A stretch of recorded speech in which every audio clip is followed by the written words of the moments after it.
আপনি কি বড় কোনো বিপদে বা পেরেশানিতে আছেন? তাহলে আপনি এই ৩ টি আমল করুন। যে ৩ টি আমল করে আমি নিজেই পেরেশানি থেকে মুক্তি পেয়েছি। আলহামদুলিল্লাহ, আল্লাহ তাআলা মুক্তি দিয়েছেন।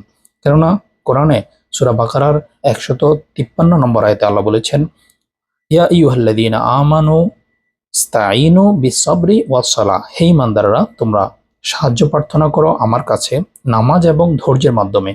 অতএব আপনি বিপদে পড়েছেন, সাথে সাথে অজু করে ২ রাকাত নামাজ পড়ুন।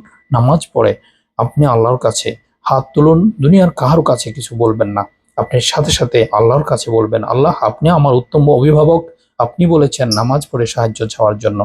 আমি আপনার কাছে সাহায্য চাচ্ছি। তারপর আপনি ধৈর্য ধারণ করবেন।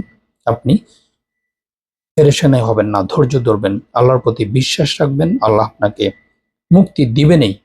আর ৩য় নম্বর কাজ সেটি হচ্ছে আপনি বেশি বেশি সদকা করুন। as-সাদকাতু তারাদ্দুল বালা। আল্লাহ রাসূল বলেছেন যে সদকা মুসিবতকে দূর করে দেয়। সুবহানাল্লাহ।